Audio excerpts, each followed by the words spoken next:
O Flamengo amassou o Corinthians diante ao Maracanã lotado. Uma vitória estrondosa de 4-0, com gols de Cebolinha, Arrasca e 2 do 9 mais bolado. Pedro, agora vamos ver o que Felipe Luiz tem a dizer sobre o jogo. E é isso, vamos para a coletiva. Mas espera, tamo rumo a 1000 inscritos. Você pode me ajudar? Depois a concentração, o comprometimento defensivo deles, que é muito...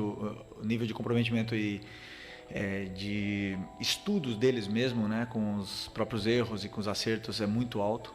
Eles mesmos se cobram, eles mesmos vêm perguntar para mim o que poderia ter feito em tal jogada, como poderia ter solucionado. Então esses debates ajudam muito a fase defensiva, e eu penso que uma equipe, que um ataque ganha jogos, mas a defesa ganha campeonatos. Sempre penso isso e dou um valor muito importante para a fase defensiva da equipe. Isso não quer dizer que é a última linha, quer dizer que são os 11, né, que jogam, que são importantes na fase defensiva, e todos têm que participar e tem a sua função também defensivamente. Boa noite. E Mauro Santana, do canal Mauro Santana. E até sobre essa questão que o jogador não desaprende, né? Tivemos mais uma vez a presença do Pedro, dessa vez como titular pela primeira vez, depois desse longo período de recuperação. Queria que você falasse a respeito desse processo que culminou com a primeira partida dele como titular. Como é que você tomou essa decisão, né? E, lógico, o impacto dele, que já está brigando pela artilharia do Campeonato Brasileiro em tão pouco tempo que ele retorna depois de um longo período de inatividade, quando se esperava até mais dificuldade dele para tentar encontrar ritmo, né? A calibrar a pontaria, mas parece que passou 7 meses, né? Esse intervalo que ele volta a jogar futebol. Realmente me parece que ele tenha ficado fora, né? Isso com a bola, né? Com a questão fina com a bola, ele está incrível, e a gente via isso nos treinamentos, né? Os próprios médicos tinham que frear ele porque ele estava vindo muito bem nessa recuperação, mas existem prazos e era importante ele cumprir esses prazos. E agora nós temos que continuar com essa sequência de minutos para ele. É um jogador muito determinante, muito diferente na área. Ele faz a diferença, um cara que é decisivo, e eu acredito que venha a potencializar ainda mais o nosso ataque. Tem o mesmo conteúdo que os outros jogadores em vídeo, porém no campo menos. Então existem alguns movimentos ainda que nós temos que automatizar mais para ele, e para que a equipe possa entender a forma de jogar que ele tem. E eu não tenho dúvida que ele vai elevar mais ainda o nível do nosso ataque, que está muito forte. Então fico muito feliz pela partida dele, e agora vamos recuperar mais essa parte física. Ele mesmo sabe que fisicamente não está a 100%, mas conseguiu ser titular hoje, conseguiu fazer um jogo muito bom, muito bom, e vamos esperar que ele siga nessa evolução aí, porque é um jogador de Copa do Mundo, né? Todo mundo sabe. Felipe, boa noite. Rodrigo Cerqueira, Grupo Globo. Ainda em cima dessa questão do ataque, hoje você começou com o Pedro e Cebolinha, que ano passado era a dupla tida como titular, em um dos grandes momentos do Flamengo no ano, e os dois se machucaram, ficaram um período fora. O Pedro, uma lesão mais grave, o Cebolinha menos tempo, mas enfim. Qual o ganho que você tem nessa questão de elenco e ofensivo, você poder contar com eles dois, que parece que mesmo o primeiro jogo deles juntos esse ano como titulares, mas parece que eles já estavam jogando juntos, enfim, é uma sintonia muito fina entre eles, né? Sim, a escolha pelo Cebolinha hoje foi pelo plano de jogo, pelo que eu imaginei que pudesse acontecer com a equipe do Corinthians na fase defensiva deles. Então, onde estariam as vantagens, e imaginei que um jogo seria melhor para o Cebolinha antes que de outro companheiro, né? Então, ele tem essa relação socioafetiva com o Pedro, que é muito boa, mas também com a Arrascaeta, e eles se entendem muito bem, né? Então, muitas das vezes o Pedro gosta de fazer um jogo mais associativo, e ele é o cara que dá profundidade. Também o Michel faz muito bem isso aí, e é muito bom ter todos esses jogadores disponíveis, né? O Cebola vem de uma lesão muito grave, a lesão mais grave de todas no futebol, e também outro jogador que parece que não sentiu, né, todo esse tempo parado. Tem ainda que evoluir, temos coisas que trabalhar, que melhorar, mas é muito bom ter Cebola, Michael, Bruno, Luiz, Plata, todos podem jogar nesse lado do campo, até mesmo o Matheus Gonçalves pode jogar aí, e importante que eles se sintam confortáveis dentro do campo. Boa noite, Felipe. Pedro Ramos, da Sintonia Esportiva. Parabéns pela vitória e pela goleada de hoje. Eu queria falar sobre o Hugo Souza, o goleiro do Corinthians, que teve a oportunidade de jogar contigo também aqui no Flamengo, e apesar de estar fazendo uma boa temporada, tá numa carreira em cena elevada, teve seu nome gritado pela torcida do Flamengo hoje. Eu quero saber de você se você consegue ver algum paralelo com o Hugo Souza e o Matheus Cunha, porque é o goleiro que veio revelado do Flamengo, está no banco de reservas, se você acredita que é necessário que ele saia do Flamengo, ganhe casca, para voltar e consiga talvez desempenhar um futebol com mais constância. Obrigado. Bom, o Hugo, eu já falei sobre ele em outras entrevistas, né? É um amigo que eu tenho, um ex-companheiro aí durante alguns anos. E é um cara com um potencial muito grande e muito corajoso, né? Porque ele decidiu sair, também era o momento dele sair. Aqui as portas, a situação dele estava bem complicada realmente, as portas estavam se fechando e ele teve muita coragem de ir para Portugal, num clube de menor expressão, para poder mostrar o futebol. E aí eu acho que ao sair desse contexto do Rio de Janeiro, para ele foi muito bom e hoje ele é o goleiro que ele é. A falha que ele teve não quer dizer nada, até mesmo pelo respeito que ele tem com a torcida do Corinthians, com grandes atuações, e hoje fez também grandes defesas. Então o goleiro que o mérito é dele, né? Conquistou sozinho. E o Matheus foi titular do Flamengo, é um cara que é muito confiável, confio nele, vai jogar na quinta-feira. E não tenho dúvida que se precisar, como vou precisar em alguns momentos do ano, sei que eu posso contar com ele de olhos fechados, né? Então, não sei sobre sair ou não sair. Hoje o Rossi está sendo titular, está desempenhando um grande trabalho também. Para mim, o principal do goleiro é debaixo da trave com as mãos, e ele está fazendo bem, e depois com os pés também nos dá muito a equipe. E os dois goleiros têm essa briga saudável entre eles, e hoje por hoje tô optando pelo Rossi, mas eu sei que se precisar eu posso contar com o Matheus. Até mesmo quando eu cheguei aqui na Copa ele era o titular e o time estava classificado até a semifinal. Felipe, boa noite. Natália Brasil aqui, Rádio Roquete Pinto. O Flamengo teve a goleada contra o Juventude 6-0, depois teve 2 empates sem gols e hoje voltou a ter um placar muito elástico 4-0.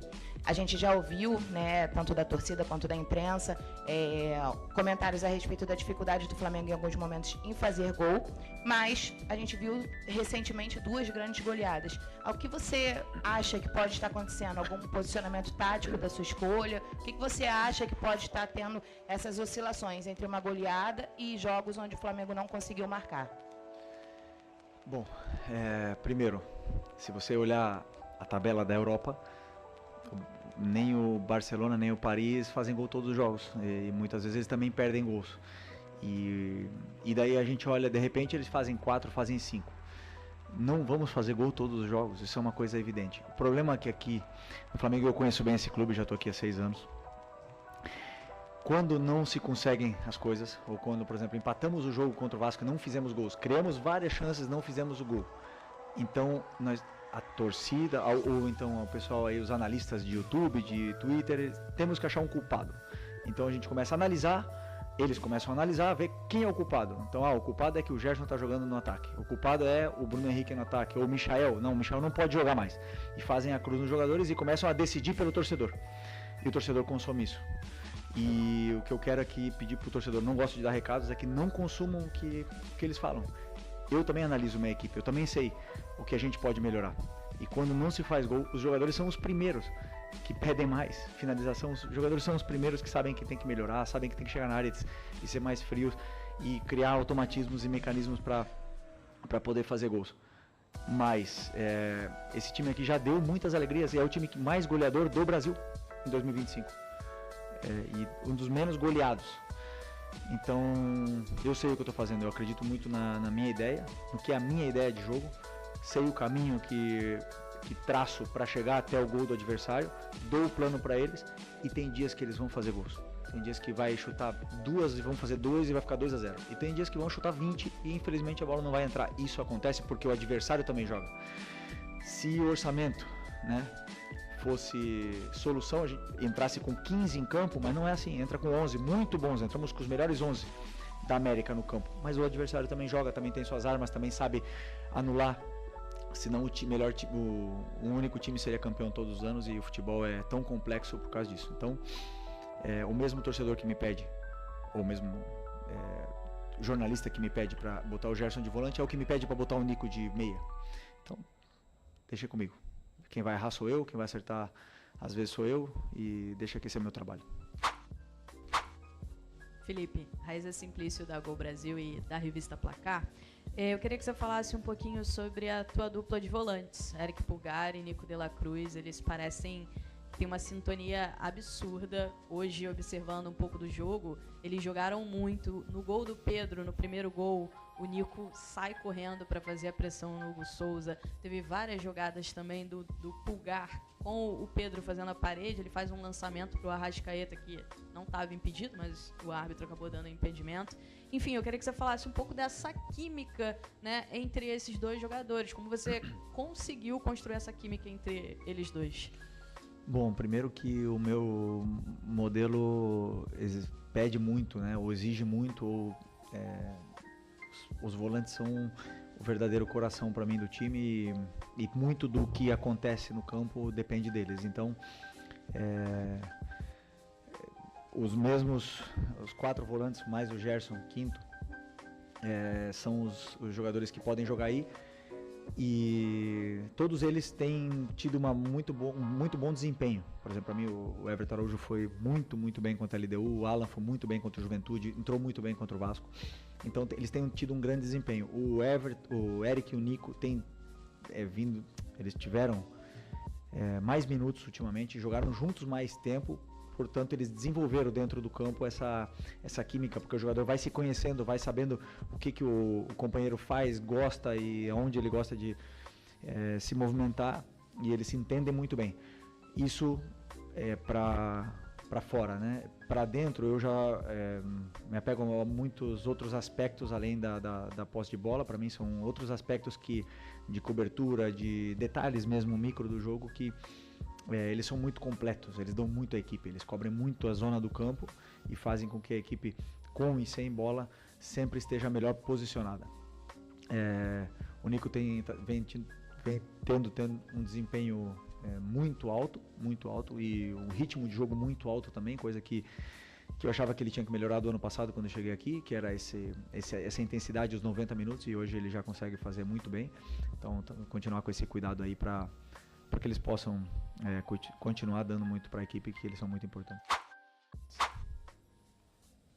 Boa noite, Felipe. Fábio Barcelos, canal Família da Nação. Primeiro, parabenizar a você e a equipe, né? O Flamengo hoje fez uma partida de almanaque. Acho que há muitos anos eu não vejo uma partida tão espetacular de uma equipe. Parecia um time europeu jogando aos nossos olhos. E você citou ainda há pouco que o Matheus Cunha será o goleiro titular do próximo jogo de Copa do Brasil contra o Botafogo, né? O Botafogo da Paraíba.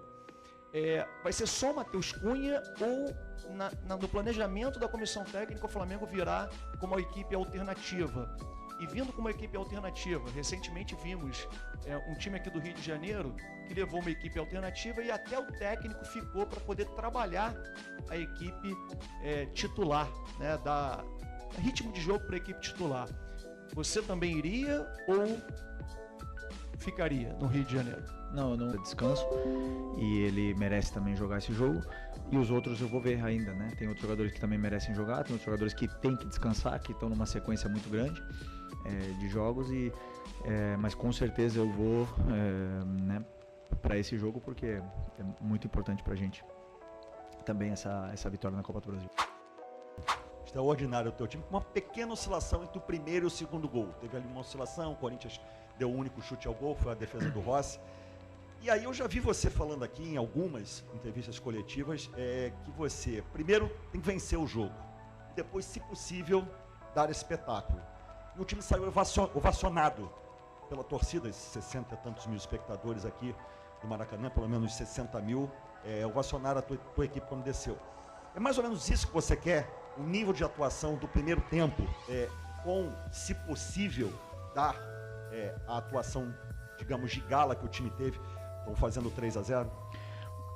O treinador sempre espera uma atuação de gala, um time concentrado, um time que domine, que seja pressionante, que faça gols. A gente sempre espera isso. Quando eu deito no travesseiro um dia antes do jogo, eu penso, poxa, tomara que amanhã seja a melhor atuação da nossa equipe, né? Sempre almejo isso e preparo isso.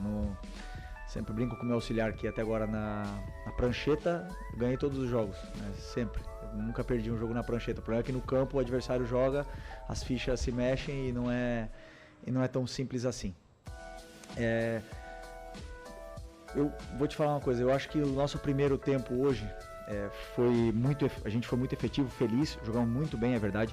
O Corinthians teve méritos nesse pequeno momento de oscilação que você fala, foi mérito do adversário, que tem muita qualidade para sair da nossa pressão. Teve algum desajuste da parte do treinador para os jogadores na hora de pressionar, que a gente tentou corrigir logo no primeiro tempo e conseguimos voltar para o jogo.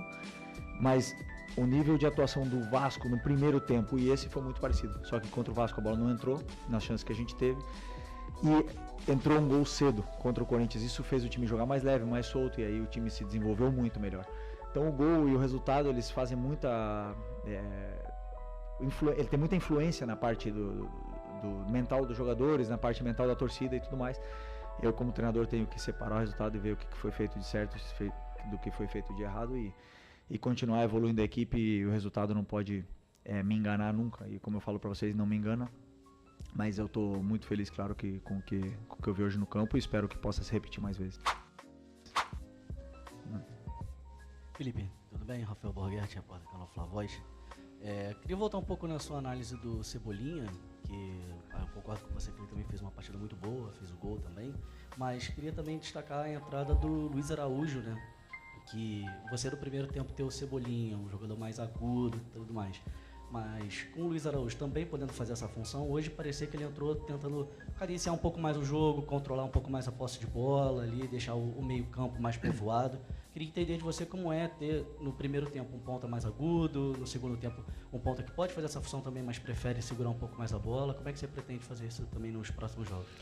Obrigado. Não, eu acredito que quando o ponta, nós temos um ponta que joga aberto, como jogou o Cebolinha no primeiro tempo, esse jogador ele tem que ser determinante, ele tem que ser diferencial. A bola tem que cair no pé dele e o adversário tem que gastar 2 ou 3 jogadores para poder parar. É isso que eu espero de um ponta que joga aberto. E o que eu peço para eles, que eles sejam determinantes, que eles sejam agudos, que eles driblem, que eles façam a diferença, né? E o Cebolinha fez bem isso, ele teve essa ousadia, ele conseguiu ir para cima, ele causou uma certa dificuldade pro lado direito do Corinthians, e com a ultrapassagem do Ayrton melhorou e ajudou ainda mais. Aliás, o gol começa com uma ultrapassagem do Ayrton, ele leva a marcação, libera o Cebolinha acaba finalizando e fazendo o gol. Então, para mim, são muito, muito importantes esses jogadores que são determinantes e decisivos, determinantes nesse 1 contra 1. E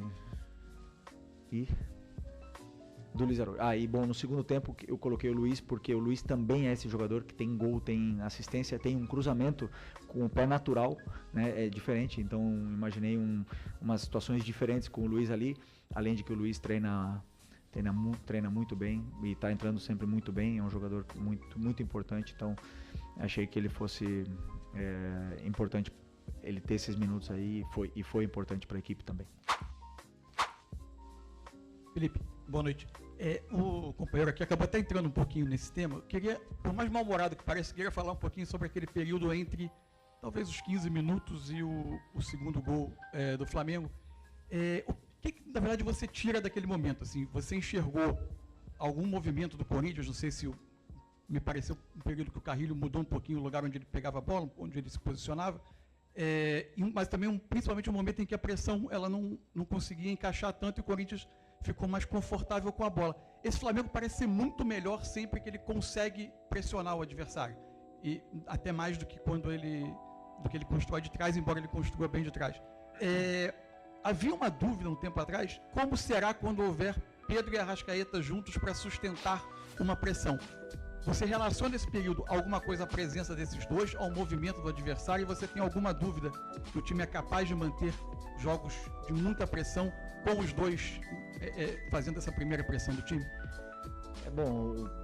Não é a mesma coisa jogar com Pedro e Arrascaeta que com Bruno Henrique Plata e Michael, que são jogadores extremamente impressionantes, né? Então isso, muitas das vezes, mesmo sem encaixar a pressão, jogadores pressionantes fazem e forçam o erro do adversário, porque eles não dão tempo para o adversário pensar e criar o jogo, ou se posicionar, né? Então, a característica do jogador, ele tem uma influência, mas sobre esses minutos que você falou, foi uma mudança para mim desde o banco. Eu não assisti ainda o jogo, mas para mim foi uma mudança tática.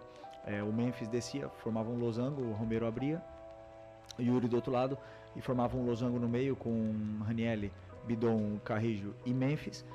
E isso sobrecarregou nossos volantes. Então eu não estava conseguindo dar a informação, porque é um pouco mais complexo, porque eram muitos jogadores envolvidos na solução desse problema. E aí acabamos sofrendo um pouco sem a bola, né? Mas o nosso time sabe sofrer também. Temos uma última linha de 4 jogadores que sabem jogar alto, com coragem. E nesse período eles tiveram uma chance de gol num cruzamento, que é como os adversários tentam chegar contra a gente, a maioria, né? Por cruzamentos ou por contra-ataque. Então é basicamente isso. Esse foi esse período aí curto que a gente conseguiu ajustar esse encaixe nesse losango do Corinthians, e aí eles já dificultaram novamente para poder jogar. Como também a sua companheira, acho que citou, o Nico, tem um papel muito importante nessa pressão, porque é um cara que é muito pressionante também, e aí tudo melhorou quando os encaixes se ajustaram e os jogadores conseguiram voltar até a bola, que é importante. Boa noite. Tchau, tchau.